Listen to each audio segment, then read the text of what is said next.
Father കളത്തിൽ Mathew MSFS രചിച്ച ഈശോ വാഴട്ടെ എന്ന ഗ്രന്ഥം ധ്യാനോപാസകർക്കും ധ്യാന വ്യാഖ്യാതാക്കൾക്കും ഒരു കൈപ്പുസ്തകമാണ്. അധ്യായം 16 പരിശുദ്ധാത്മാവിന്റെ ഫലങ്ങൾ. പരിശുദ്ധാത്മാവ് ആരെന്ന് മനസ്സിലാക്കി ഒരുക്കത്തോടെ ദാഹിച്ച് പ്രാർത്ഥിക്കുമ്പോൾ വന്നു നിറയുന്ന ഫലങ്ങൾ പുതിയ സ്വഭാവങ്ങളും ധാർമ്മിക മൂല്യങ്ങളും കരസ്ഥമാക്കുവാൻ സഹായിക്കുകയും നാം നവീകരിക്കപ്പെടുകയും ചെയ്യുന്നു. റോമ 8:1-39 വരെയുള്ള തിരുവചനങ്ങൾ. തന്മൂലം ശരീരത്തിന്റെ പ്രവണതകൾ ആത്മാവിനാൽ നിഗനിക്കപ്പെടുന്നു. റോമ 8:13 നമ്മൾ സ്വതന്ത്രരാകുന്നു. റോമ 8:2 മിശിഹായുമായി ഐക്യപ്പെടുന്നു. റോമ 8:1 ആത്മാവിന്റെ പ്രചോദനമനുസരിച്ച് നാം ജീവിക്കുമ്പോൾ ധാർമ്മികത നമ്മിൽ കുടികൊള്ളുന്നു. റോമ 8:14 ആത്മാവിനാൽ നയിക്കപ്പെടുന്നവർ ദൈവത്തിന്റെ പുത്രന്മാരാണ്. ദൈവത്തെ ആബാ പിതാവേ എന്ന് വിളിക്കുവാൻ യോഗ്യത ലഭിക്കുന്നു. തൽഫലമായി ദൈവത്തിന്റെ അവകാശികളും ക്രിസ്തുവിന്റെ കൂട്ടവകാശികളുമായി തീരുന്നു. റോമ 8:15 ആത്മാവിനാൽ നിറയുമ്പോൾ നമ്മൾ ആധ്യാത്മികരാകുന്നു. റോമ 8:9 പരിശുദ്ധാരൂപിയുടെ ഫലങ്ങൾ ഇവയാണ്: 1 ദൈവസ്നേഹം, 2 സന്തോഷം, 3 സമാധാനം, 4 ക്ഷമ, 5 ദയ, 6 നന്മ, 7 സഹനശക്തി, 8 സൗമ്യത, 9 വിശ്വസ്തത, 10 വിനയം, 11 ആത്മസംയമനം, 12 ശുദ്ധത അല്ലെങ്കിൽ ബ്രഹ്മചര്യം അല്ലെങ്കിൽ വിശുദ്ധി. ഗലാത്യ 5:22. 1 ദൈവസ്നേഹം. എത്ര വലിയ അനുഗ്രഹമാണ് നമുക്ക് നൽകിയിരിക്കുന്നതെന്ന് നോക്കൂ. നാം ദൈവമക്കളെന്ന് വിളിക്കപ്പെടുന്നു.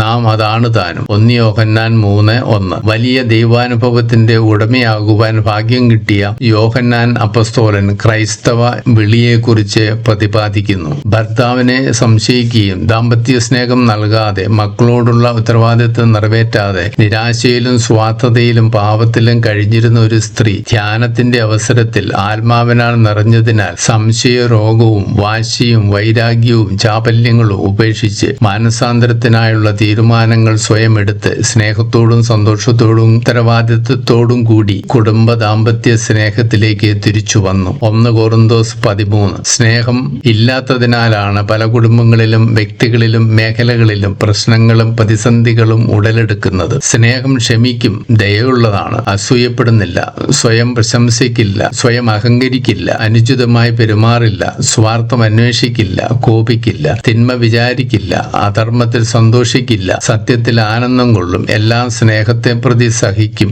ദൈവത്തിൽ വിശ്വസിക്കും, എല്ലാം പ്രതീക്ഷിക്കും. സ്നേഹിക്കാത്തവൻ ദൈവത്തെ അറിയുന്നില്ല, എന്തെന്നാൽ ദൈവം സ്നേഹം ആകുന്നു. 1 യോഹന്നാൻ 4:8 ആത്മാവിനാൽ നിറയുമ്പോൾ ദൈവസ്നേഹം കൊണ്ട് നിറയുന്നു. മറ്റുള്ളവരെയും തന്നെ തന്നെയും സ്നേഹിക്കുവാൻ ശക്തിയുള്ളവനാകുന്നു. ദൈവവുമായി ഒരുവൻ ബന്ധപ്പെടുമ്പോൾ സ്നേഹം കൊണ്ട് നിറയുന്നു. ലോകം രക്ഷ പ്രാപിക്കത്തക്കവണ്ണം നിത്യജീവൻ നേടിത്തരുമാംവിധം ദൈവം സ്വപുത്രനായ മിശിഹായെ ഈ ലോകത്തിലേക്ക് അയച്ച് തന്റെ വലിയ സ്നേഹം പ്രകടിപ്പിച്ചത് ഈശോയിലാണ്. ഈ ദൈവസ്നേഹത്താൽ നാം നിറയുകയും അതുപോലെ മറ്റുള്ളവരെ സ്നേഹിക്കുകയും ചെയ്യണം. ക്രിസ്തുവിന്റെ സ്നേഹത്തിൽ നിന്നും ആർക്കും നമ്മെ മാറ്റാൻ കഴിയുകയില്ല. ദൈവസ്നേഹത്തിൽ അധിഷ്ഠിതമായിരിക്കണം നമ്മുടെ സ്നേഹം. എനിക്ക് നിന്നോടുള്ള സ്നേഹം അനന്തമാണ്, നിന്നോടുള്ള വിശ്വസ്തത അചഞ്ചലവും. യെരമ്യ 31:3 പെറ്റമ്മ മറന്നാലും ദൈവം നമ്മെ മറക്കില്ല. യെരമ്യ 49:15-16 ദൈവം നമ്മെ അവിടുത്തെ ഉള്ളം കയ്യിൽ രേഖപ്പെടുത്തിയിരിക്കുന്നു. നമുക്ക് നൽകപ്പെട്ടിരിക്കുന്ന പരിശുദ്ധാത്മാവിലൂടെ ദൈവസ്നേഹം ഹൃദയങ്ങളിൽ ചൊരിയപ്പെട്ടിരിക്കുന്നു. റോമ 5:5 ദൈവത്തിന്റെ ആത്മാവ് കുടികൊള്ളുന്ന ഇവനെ പോലെ മറ്റൊരു മനുഷ്യനെ കണ്ടെത്താൻ നമുക്ക് കഴിയുമോ? ഉൽപ്പത്തി 41:38 ഭീരുത്വത്തിന്റെ ആത്മാവിനെയല്ല, സ്നേഹത്തിന്റെ ആത്മാവിനെയാണ് ദൈവം നമുക്ക് തന്നിരിക്കുന്നത്. ആത്മാവിനാൽ നിറയുന്നവർ സ്നേഹത്താൽ നിറയുന്നു. അതിനാലാണ് യേശു പറഞ്ഞത്, ഞങ്ങൾ വന്ന് അവനിൽ വാസമുറപ്പിക്കുമെന്ന്. ഉൽപ്പത്തി 39:21-40-38 സംഖ്യ 14:18 നിയമാവൃത്തി 11-12 വചനങ്ങൾ. സങ്കീർത്തനം 6:4 13:5 18:5 25:6-7-10 വചനങ്ങൾ. 36:5-6-10 വചനങ്ങൾ. 40:10-11-16 വചനങ്ങൾ. 86:13 മത്തായി 5:44 22:37-39 വചനങ്ങൾ. യോഹന്നാൻ 14:21 റോമ 13:10 എഫേസ്യസ് 5:25-28-33 വചനങ്ങൾ. ഹെബ്രായർ 13:1. 2. സന്തോഷം. പരമാനന്ദം നൽകുന്നത് ദൈവമാണ്. ദൈവത്തിന്റെ സാന്നിധ്യം സന്തോഷവും ആനന്ദവും പ്രദാനം ചെയ്യുന്നു. ഏശയ്യ 61:7-8, സങ്കീർത്തനം 6:11, 21:6, 43:4. ബൈബിൾ പഠിപ്പിക്കുന്നത് പരിശുദ്ധാത്മാവ് സന്തോഷത്തിന്റെ ആത്മാവാണെന്നാണ്. ആത്മാവ് രക്ഷിക്കപ്പെടുമ്പോൾ ഉണ്ടാകുന്ന സന്തോഷത്തെക്കുറിച്ച് ജോയേൽ പ്രവാചകൻ 2-ാം അധ്യായത്തിൽ വിവരിക്കുന്നുണ്ട്. പരിശുദ്ധാത്മാവ് നൽകുന്ന പശ്ചാത്താപവും പാപബോധവും വലിയ സന്തോഷത്തിന് കാരണമാകുന്നു. അനുദപിച്ച് പുതിയ സൃഷ്ടിയാവുന്നവർ ആത്മാവിലുള്ള സന്തോഷം നേടുന്നു. യോഹന്നാൻ 16:22-24 വരെയുള്ള തിരുവചനങ്ങൾ. യേശു പൂർണ്ണമായ സന്തോഷം അപ്പസ്തോലന്മാർക്ക് നൽകിയത് പരിശുദ്ധാത്മാവിനെ കൊടുത്തുകൊണ്ടാണ്. യേശു വീണ്ടും അപ്പസ്തോലന്മാരെ കാണാൻ വരുമ്പോൾ അവരുടെ ഹൃദയം സന്തോഷം കൊണ്ട് നിറയുമെന്ന് 22-ാം വാചകത്തിൽ നാം കാണുന്നു. തീത്തോസ് 3:5. ജ്ഞാനസ്നാനത്താലും പരിശുദ്ധാത്മാവിന്റെ നവീകരണത്താലും നമുക്ക് ലഭിക്കുന്ന രക്ഷ സന്തോഷം പകരുന്നു, ജീവൻ പകരുന്നു. ലൂക്ക 1:42-44 മറിയത്തിന്റെ സന്ദർശന വേളയിൽ എലിസബത്ത് പരിശുദ്ധാത്മാവിനാൽ നിറഞ്ഞു, സന്തോഷത്താൽ ശിശു തുള്ളിച്ചാടി എന്ന് നാം മനസ്സിലാക്കുന്നു. അപ്പസ്തോല പ്രവർത്തനങ്ങൾ 13:50-51 വചനങ്ങളിൽ തങ്ങൾക്കെതിരായ പീഡനം അഴിച്ചുവിട്ടപ്പോൾ പൗലോസും ബർന്നബാസും സന്തോഷം കൊണ്ട് നിറയുകയും പരിശുദ്ധാത്മാവിനാൽ പൂരിതരാവുകയും ചെയ്തു. റോമ 14:17 പരിശുദ്ധാത്മാവിനാൽ ആനന്ദിക്കുന്നതിനാണ് ദൈവരാജ്യം എന്ന് പൗലോസ് പറയുന്നത്. റോമ 15:13 പ്രത്യാശയുടെ ദൈവം വിശ്വാസമരുളുന്ന ആനന്ദവും ശാന്തിയും കൊണ്ട് നിങ്ങളെ നിറയ്ക്കട്ടെ. ഒരിക്കൽ ഒരു വ്യക്തി ധ്യാനത്തിന് ശേഷം പറയുകയാണ്, ആത്മാവിനാൽ നിറഞ്ഞപ്പോൾ കിട്ടിയ സന്തോഷമാണ് യഥാർത്ഥ സന്തോഷമെന്ന്. മുൻപ് അദ്ദേഹം കരുതിയിരുന്നത് സന്തോഷം നിറഞ്ഞ ജീവിതമെന്നാൽ എല്ലാ സുഖ സൗകര്യങ്ങളോടും അധികാരത്തോടും ബഹുമതികളോടും സാമ്പത്തിക ഭദ്രതയോടും കൂടി ജീവിക്കുക എന്നതായിരുന്നു. ഈ ലോക സൗകര്യങ്ങൾക്ക് യഥാർത്ഥ സന്തോഷം നൽകുവാൻ സാധിക്കില്ല. ദൈവവുമായുള്ള ഒരു വ്യക്തിയുടെ ബന്ധത്തിൽ നിന്ന് ലഭിക്കുന്ന സന്തോഷം മാത്രമേ ശാശ്വതമായിട്ടുള്ളൂ. നിത്യസന്തോഷത്തിലേക്കുള്ള മനുഷ്യന്റെ പ്രയാണത്തിന്റെ ചരിത്രമാണല്ലോ ബൈബിൾ. ഒരു ദൈവ വിശ്വാസിയുടെ അവശ്യ അനുഭവമാണ് ആനന്ദം. നീതിമാന്മാർ കർത്താവിൽ സന്തോഷിക്കുന്നവരാണ്. സന്തുഷ്ട ഹൃദയം ആരോഗ്യം തരുന്നു. നല്ല വാക്കും സ്നേഹത്തോടു കൂടിയ നോട്ടവും ദുഃഖമകറ്റി സന്തോഷം പകരുന്നു. ജീവിതത്തിന് സന്തോഷം നൽകുന്ന മഹനീയ പ്രവൃത്തിയാണ് ആരാധന. എളിമയുള്ളവർക്ക് സന്തോഷം കിട്ടും. സങ്കീർത്തനം 149:4. ദൈവത്തിൽ ശരണം പ്രാപിക്കുന്നവനും ആശ്രയിക്കുന്നവനും സന്തോഷം ലഭിക്കുന്നു. ദൈവത്തെ തേടുന്ന ഏവർക്കും ഭയമുള്ളവർക്കും ആനന്ദം കിട്ടുന്നു. ആനന്ദത്തിന്റെ പാപങ്ങൾ മുറ്റി നിൽക്കുന്ന സുവിശേഷമാണ് വിശുദ്ധ ലൂക്കായുടെ സുവിശേഷം. രക്ഷകന്റെ ജനനം, മംഗളവാർത്ത, യോഹന്നാൻ എലിസബത്തിന്റെ ഉദരത്തിൽ വെച്ച് തുള്ളിച്ചാടുന്നു, മറിയത്തിന്റെ സ്തോത്രഗീതം, മാലാഖമാരുടെ സന്തോഷാലാപനം, സക്രിയയുടെ ആഹ്ലാദ പ്രകടനം, ഈശോയുടെ പ്രസംഗങ്ങൾ, പ്രവർത്തനങ്ങൾ മുതലായവ. സമാധാനം. മനുഷ്യ അസ്തിത്വത്തിൽ അലിഞ്ഞു ചേർന്നിട്ടുള്ള ഒരു അഭിവാഞ്ചയാണ് സമാധാനം. ഷാലോം എന്ന ഹീബ്രു പദമാണ് പഴയ നിയമത്തിൽ സമാധാനത്തിന് ഉപയോഗിക്കുക. ദൈവം നൽകുന്ന സമാധാനം എന്നാൽ തികഞ്ഞ ആഹ്ലാദം, നീതിക്ക് ലഭിക്കുന്ന പ്രതിഫലങ്ങളുടെ ആകത്തുക, വിജയത്തിന്റെ ഒരു അവസ്ഥയാണ്. സന്തോഷത്തിന്റെ നിറവാണ്. ദൈവം നമ്മോടുകൂടിയുള്ള ഒരു അവസ്ഥയാണിത്. ദൈവത്തിന്റെ ദാനമായ സമാധാനം ദൈവമില്ലാത്തവനെ എങ്ങനെ കിട്ടും? ദൈവത്തിൽ വിശ്വസിക്കുന്നവർക്ക് ദൈവം സമാധാനം നൽകുന്നു. പരിശുദ്ധാത്മാവിന്റെ ബലമായ സമാധാനം നമുക്ക് പാപത്തെ അടിച്ചമർത്താൻ കഴിവ് നൽകുന്നു. യഥാർത്ഥ സമാധാനത്തിലെ ജ്ഞാനത്തിന് മാത്രമേ നിലനിൽക്കാനും പ്രതിഫലിക്കാനും സാധ്യമാകൂ. വിശുദ്ധ ലൂക്ക 2:14 പറയുന്നു, ഭൂമിയിൽ ദൈവകൃപ ലഭിച്ചവർക്ക് സമാധാനം. ദൈവത്തെ അന്വേഷിക്കുന്നവർക്ക് ലഭിക്കുന്ന അനുഗ്രഹമാണ് സമാധാനം. ഏശയ്യ 26:12 പറയുന്നു, വരുവാനിരിക്കുന്ന രക്ഷകൻ ഒരിക്കലും നശിക്കാത്ത സമാധാനമാണ് നൽകുന്നത്. യോഹന്നാൻ 14:27 പറയുന്നു, സമാധാനം നിങ്ങൾക്കായി വിട്ടുതരുന്നു, എന്റെ സമാധാനം നിങ്ങൾക്ക് തരുന്നു. ലോകം നൽകുന്നത് പോലെയല്ല ഞാൻ തരുന്നത്. ഇവിടെ സമാധാനം എന്ന പദം പരിശുദ്ധാത്മാവിനെ സൂചിപ്പിക്കുന്നു. യേശു സമാധാനത്തിന്റെ സദ്വാർത്തയാണ് പ്രസംഗിച്ചത്. തൽഫലമായി ആത്മാവിലൂടെ എല്ലാവർക്കും പിതാവിന്റെ സന്നിധിയിൽ പ്രവേശനം ലഭിച്ചുവെന്നും വിശുദ്ധ ഗ്രന്ഥം പഠിപ്പിക്കുന്നു. എഫേസ്യസ് 2:17-18 വചനങ്ങൾ. ഈശോയെ മരിച്ചവരിൽ നിന്ന് ഉയർപ്പിച്ചത് സമാധാനത്തിന്റെ ദൈവമാണ്. ഹെബ്രായർ 13:20. പരിശുദ്ധാത്മാവിന്റെ വരങ്ങൾ സമാധാനം നൽകുന്നവയും സൃഷ്ടിക്കുന്നവയുമാണ്. ദൈവരാജ്യമെന്ന് പറയുന്നത് തന്നെ സമാധാനവും നീതിയും പരിശുദ്ധാത്മാവിലുള്ള സന്തോഷവുമാണ്. ആത്മീയാഭിലാഷങ്ങൾ സമാധാനത്തിലേക്കും ജീവനിലേക്കും ഒരു വ്യക്തിയെ നയിക്കണം. റോമ 14:17. ഒരു വ്യക്തി ധ്യാനത്തിൽ സംബന്ധിക്കുകയും പരിശുദ്ധാത്മാവിന്റെ സമാധാനം സ്വീകരിക്കുകയും ചെയ്തു. എന്ത് സമാധാനമെന്ന് ചോദിച്ചപ്പോൾ പറയുന്നു, ഞാൻ ലോകത്തിന്റെ പാപങ്ങൾ നീക്കുന്ന ദൈവത്തിന്റെ കുഞ്ഞാടിനെ സ്വീകരിച്ച് ദൈവരാജ്യ അനുഭവത്തിലേക്ക് വന്നു. പാപബന്ധ ബന്ധനങ്ങളോട് വിട പറഞ്ഞു. തന്നിഷ്ടവും പിടിവാശിയും ജഡമോഹങ്ങളും സ്വയം ന്യായീകരണങ്ങളും കുറ്റം വിധിക്കലും സ്നേഹമില്ലായ്മയും ഉപേക്ഷിച്ചു. ഇതാണല്ലോ യഥാർത്ഥ സമാധാനം. സമാധാന ദൂതൻ നൽകുന്ന സമാധാനം വഴി നമ്മൾ രാഷ്ട്രീയ, സാമ്പത്തിക, സാമൂഹിക, മാനസിക, ആത്മീയ സമാധാനം സ്ഥാപിക്കണം. സമാധാനം സ്ഥാപിക്കുന്നവർ ഭാഗ്യവാന്മാർ. മത്തായി 5:9. യേശുക്രിസ്തുവിൽ ജീവിക്കുന്ന അവസ്ഥയാണ് സമാധാനം. ക്രിസ്തുവിന്റെ രണ്ടാമത്തെ ആഗമനത്തിൽ ലോകം മുഴുവൻ ക്രിസ്തുവിനെ നാഥനായി അംഗീകരിക്കുമ്പോൾ മാത്രമേ നിയതവും സാർവത്രികവുമായ സമാധാനം സ്ഥാപിതമാവുകയുള്ളൂ. വർണ്ണ, വർഗ, ലിംഗ വ്യത്യാസവും എല്ലാ ഭിന്നതകളും നിർമ്മാർജ്ജനം ചെയ്യുന്നത് ദൈവത്തിന്റെ നീതിയാണ്. ദൈവത്തിന്റെ വിശേഷണങ്ങൾ എല്ലാം കൂടി ചേർന്നാൽ അതിന് സമാധാനം എന്ന് പറയാം. 4. ക്ഷമ. പരിശുദ്ധാത്മാവ് ക്ഷമിക്കുന്ന സ്നേഹത്തിന്റെ ആത്മാവാണല്ലോ. കർത്താവായ യേശു കുരിശിൽ കിടന്നുകൊണ്ട് ക്ഷമിച്ചു. പിതാവേ, അവരോട് ക്ഷമിക്കണം. തന്നെ ഒറ്റുകൊടുക്കുവാനിരുന്ന യൂദാസിന്റെ കാലും യേശു കഴുകി. ആയതിനാൽ പരിശുദ്ധാത്മാവിന്റെ ഫലമായ ക്ഷമ എല്ലാവർക്കും ക്ഷമിക്കുവാനും സഹിക്കുവാനും ശക്തി നൽകുന്നു. ആയതിനാലാണല്ലോ വിശുദ്ധ പൗലോസിന്റെ പീഡനങ്ങൾ സഹിക്കുവാൻ സാധിച്ചത്. ശക്തിയോടുകൂടി പൗലോസ് പ്രസംഗിച്ചു, ദൈവം ക്ഷമയുടെ ഉറവിടമാണ്. പാപം ചെയ്ത മനുഷ്യനോടുള്ള ദൈവത്തിന്റെ ക്ഷമയാണ് യേശു. പാപിനിയായ സ്ത്രീയോട് യേശു പറഞ്ഞു, നിന്റെ പാപങ്ങൾ ക്ഷമിക്കപ്പെട്ടിരിക്കുന്നു, ഇനിമേൽ നീ പാപം ചെയ്യരുത്. തളർവാദ രോഗിയോട് യേശു പറഞ്ഞു, നിന്റെ പാപങ്ങൾ ക്ഷമിക്കപ്പെട്ടിരിക്കുന്നു. മനുഷ്യന് പാപമോചനം നൽകുവാൻ ദൈവത്തിന് മാത്രമേ സാധിക്കൂ. ധൂർത്തപുത്രന്റെ പിതാവ് മകനോട് ക്ഷമിക്കുകയും സ്വഭവനത്തിലേക്ക് വീണ്ടും സ്വീകരിക്കുകയും ചെയ്തു. ചുങ്കക്കാരൻ മത്തായിയോടും ഉപേക്ഷിച്ചു പറഞ്ഞ പത്രോസിനോടും യേശു ക്ഷമിക്കുകയാണ്. പാപങ്ങൾ ഉപേക്ഷിച്ച് ഏറ്റുപറയുന്ന എല്ലാവരോടും ഈശോ ക്ഷമിക്കുന്നു. ക്ഷമ നൽകുന്ന കൂദാശയാണല്ലോ കുമ്പസാരമെന്ന കൂദാശ.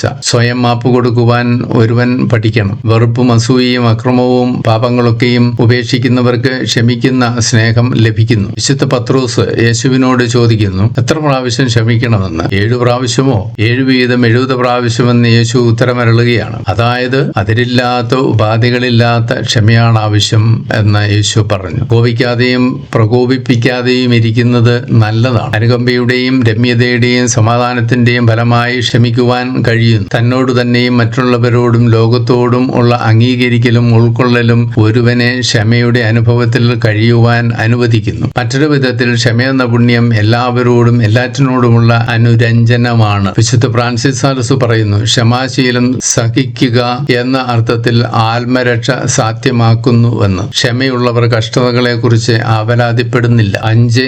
ദയ അല്ലെങ്കിൽ കനിവ്, കാരുണ്യം, അനുകമ്പ. പരിശുദ്ധാത്മാവിന്റെ ഈ ഫലം ദൈവം ഇസ്രായേൽ ജനത്തിന് നൽകുന്ന കരുണ തന്നെയാണ്. ദൈവത്തിന്റെ കരുണയെ ഭർതൃ സ്നേഹത്തോടും ഹോസ്യ 19:21 പൈതൃക സ്നേഹത്തോടും സങ്കീർത്തനം 103:13 തുലനപ്പെടുത്താം. ബൈബിളിൽ കനിവ് ദൈവത്തിന്റെ വിശ്വസ്തതയും സ്നേഹവും വിധിയും നീതിയുമാണ്. ഇത് ഉടമ്പടിയെ പ്രതിയുള്ള ദൈവത്തിന്റെ പരിഗണനയാണ്. കരുണ നൽകുന്നതിൽ ദൈവം സ്വതന്ത്രനാകുന്നു. കുടുംബ ബന്ധങ്ങളിൽ പാലിക്കേണ്ടത് ദയയും അനുകമ്പയുമാണ്. മറ്റെല്ലാവരോടും സർവോപരി ചൂഷിതരോടും മർദ്ദിതരോടും ദയ കാണിക്കുക. ഇസ്രായേലുമായുള്ള ദൈവത്തിന്റെ എല്ലാ ഇടപാടുകളും കരുണയെന്ന വാക്കിൽ സംഗ്രഹിക്കാം. ദൈവമേ, പാപിയായ എന്റെ മേൽ കരുണയായിരിക്കണമേ എന്ന് പറയുവാൻ ഒരുവന് സാധിക്കണം. കരുണ ആന്തരിക അനുഭൂതിയാകുന്നു. ഈ ആന്തരിക ചോദന ഈശോയുടെ ബാഹ്യപ്രവൃത്തിക്ക് പ്രചോദനമായതുകൊണ്ടാണ് കുരുടന് കാഴ്ച നൽകുവാൻ, കുഷ്ഠരോഗിയെ സൗഖ്യമാക്കുവാൻ,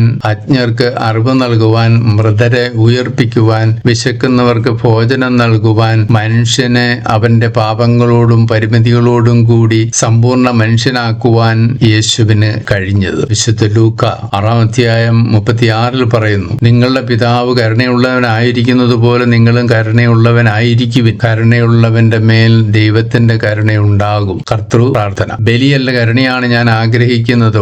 നീതിയെയും കരുണയെയും അവഗണിക്കുന്ന പരിസയ മനോഭാവത്തെ ഈശോ നിശ്ചിതമായി വിമർശിക്കുന്നു. നല്ല സമറിയാക്കാരന്റെ അലിവ് പ്രത്യേക ശ്രദ്ധ ആകർഷിക്കുന്നു. നാം പാപികളായിരിക്കെ ദൈവം നമ്മോട് കരുണ കാണിച്ചു. മത്തായി 18:32. ദൈവത്തിന്റെ ദയ ക്രിസ്തുവിലൂടെ ജീവൻ പ്രദാനം ചെയ്യുവാൻ അവിടത്തേക്ക് പ്രചോദനമാകുന്നു. ദൈവിക രക്ഷാ പദ്ധതിയുടെ അടിസ്ഥാനം ദൈവത്തിന്റെ കരുണയാണ്. ദൈവത്തിന്റെ കരുണയാണ് ക്രൈസ്തവ ജീവിതത്തിന്റെ അസ്തിത്വത്തിന് ആധാരം. അതുകൊണ്ട് സഹായം അർഹിക്കുന്നവന്റെ നേരെ ഹൃദയമടയ്ക്കുവാൻ ക്രൈസ്തവനാവില്ല. ദൈവസ്നേഹം പ്രകടമാകുന്നത് കരുണ പ്രദർശിപ്പിക്കുന്നവനിലാണ്. കരുണയുള്ളവർ ഭാഗ്യവാന്മാർ, അവർക്ക് കരുണ ലഭിക്കും. മത്തായി 5:7. 6.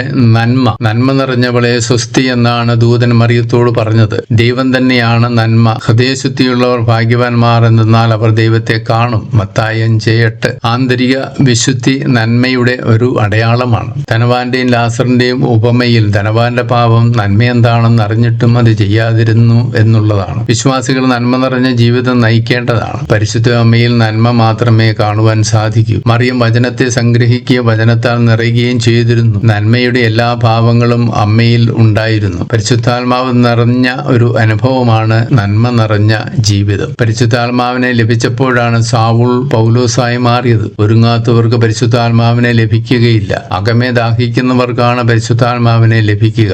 7 സഹനശക്തി. മനുഷ്യന്റെ ജീവിതത്തിൽ അത്യന്താപേക്ഷിതമായ ഒന്നാണ് സഹനശക്തി. ഈശോയുടെ പീഡാസഹനം മനുഷ്യന്റെ വേദനയ്ക്ക് പുതിയ മാനം നൽകുകയും രക്ഷാകരമാക്കുകയും ചെയ്യുന്നു. സഹനം അർത്ഥശൂന്യമെന്ന് തോന്നിയാലും വിജയത്തിലേക്കുള്ള ചവിട്ടുപടിയായും പുതുജീവനിലേക്കുള്ള മാർഗമായും ദർശിക്കുന്ന പാരമ്പര്യമാണ് പഴയ നിയമത്തിലുള്ളത്. ഇസ്രായേൽ ജനതയുടെ ഹൃദയ വിചാരങ്ങൾ അറിയുവാൻ ദൈവം ക്ലേശങ്ങളും സഹനങ്ങളും അയച്ചിരുന്നു. അബ്രാഹത്തിന്റെ വിശ്വാസത്തിന്റെ ആഴം മനസ്സിലാക്കാനാണ് അദ്ദേഹത്തിന്റെ ഏകപുത്രനെ ബലി കഴിക്കുവാൻ ദൈവം ആവശ്യപ്പെട്ടത്. ജോബിനുണ്ടായ വേദനകളുടെ ലക്ഷ്യവും അതുതന്നെ. ഒരുവന്റെ സഹനവും മരണവും വഴി വേറൊരുവന്റെ രക്ഷ സാധിക്കാമെന്ന സന്ദേശമാണ് യേശയ്യാ 52:13 മുതൽ 53 അധ്യായം 12 വരെയുള്ള വചനങ്ങൾ നൽകുന്നത്. നമ്മുടെ അതിക്രമങ്ങൾക്ക് വേണ്ടി അവൻ മുറിവേൽപ്പിക്കപ്പെട്ടു, നമ്മുടെ അകൃത്യങ്ങൾക്കു വേണ്ടി അവൻ ക്ഷതമേൽപ്പിക്കപ്പെട്ടു, അവന്റെ മേലുള്ള ശിക്ഷ നമുക്ക് രക്ഷ നൽകി. ഒരുവന്റെ ക്ഷതങ്ങളാൽ നാം സൗഖ്യം പ്രാപിച്ചു. അനേകരുടെ പാപഭാരം അവൻ പേറി. അതിക്രമങ്ങൾക്ക് വേണ്ടി മാധ്യസ്ഥം വഹിച്ചു. സഹനങ്ങളും ക്ലേശങ്ങളും ഒക്കെ കർത്താവിൽ കൂടുതൽ ആശ്രയിക്കുന്നതിനും അവിടുന്നിൽ മാത്രം ആശ്വാസവും സമാധാനവും സ്വാതന്ത്ര്യവും കണ്ടെത്തുന്നതിനും മനുഷ്യനെ പ്രാപ്തനാക്കുന്നതിനു വേണ്ടിയാണ്. മരണാനന്തര ജീവിതത്തെക്കുറിച്ചുള്ള പ്രത്യാശ സന്തോഷപൂർവ്വം ജീവിതത്തിലെ സഹനത്തെ സ്വീകരിക്കുവാൻ ദൈവജനത്തെ പ്രാപ്തമാക്കുന്നു. കുരിശില്ലാതെ കിരീടമില്ല. നിത്യജീവനിലുള്ള പ്രത്യാശയാണ് അന്ത്യോക്കസ് രാജാവിന്റെ പീഡനങ്ങൾക്ക് വിധേയമാകുവാൻ 7 സഹോദരന്മാരെയും അവരുടെ അമ്മയെയും പ്രേരിപ്പിച്ചത്. 2 മക്കബയർ 7-ാം അധ്യായം. ഏറെ ദുർഗ്രഹമായ ഒരനുഭവമാണ് സഹനം. വിശ്വാസത്തിന് മാത്രമേ ഇതിന് അർത്ഥം നൽകുവാൻ സാധിക്കൂ. കുരിശിനൊപ്പം ഉത്ഥാനമുണ്ടെന്നുള്ള വിശ്വാസം അവന് ഉറപ്പു നൽകുന്നു. ഈശോ തന്റെ പീഡാസഹനത്തിലൂടെ നമ്മെ പഠിപ്പിക്കുന്നത് ഓരോ ക്രിസ്ത്യാനിയും ഈശോയെ പിഞ്ചുന്ന അവിടുത്തെ രക്ഷാകര കർമ്മത്തിൽ പങ്കുചേരുവാനാണ്. സഹനത്തിൽ പങ്കുചേരുന്നവർ മഹത്വത്തിലും പങ്കുകാരാകും. മനുഷ്യരുടെ സഹനത്തിലൂടെ യേശുവിന്റെ സഹനം പൂർത്തീകരിക്കപ്പെടണം. വേദനകളിൽ ദൈവത്തിൽ ആശ്രയിക്കുക. വേദനിക്കുന്നവരോടുകൂടെ വേദനിക്കുവാൻ ക്രിസ്ത്യാനിക്ക് കഴിയണം. യേശയ്യാ 88:9, റോമ 8:17, കൊളോസൂസ് 1:24, ഫെബ്രുവരി 2:18. 8 സൗമ്യത. വളരെ ലാളിത്യ സ്വഭാവത്തോടുകൂടിയ സ്വഭാവം സൗമ്യത എന്ന വ്യക്തിത്വത്തിൽ കാണാം. കലർപ്പില്ലാത്ത ഹൃദയം വ്യക്തിയുടെ പൂർണ്ണതയും അവിഭക്തതയും പ്രദർശിപ്പിക്കുന്നു. പരിപൂർണ സമർപ്പണ മനോഭാവവും പൂർണ്ണ ഹൃദയത്തോടുകൂടിയുള്ള ഔദാര്യവും സൗമ്യതയുടെ വിവിധ വശങ്ങളാണല്ലോ. മറ്റൊരു വിധത്തിൽ പറഞ്ഞാൽ കാപട്യമില്ലാത്ത, വഞ്ചനയിൽ നിന്നും മുക്തമായ, അവക്രവും സമഗ്രവുമായ പ്രവൃത്തിയെയാണ് ലാളിത്യം വ്യഞ്ജിപ്പിക്കുക. കൃത്രിമമല്ലാത്ത തുറവ്, ഹൃദയത്തിന്റെ ധാർമ്മിക സമഗ്രത, വിശുദ്ധി, വിശ്വസ്തത, കൊടുക്കുന്നതിലുള്ള വിശാല മനസ്കത, സത്യസന്ധത, പരമാർത്ഥത, അങ്ങനെ എല്ലാ സുഗതങ്ങളുടെയും സമാഹാരമാണ് ലാളിത്യം. ലാളിത്യമുള്ള വ്യക്തി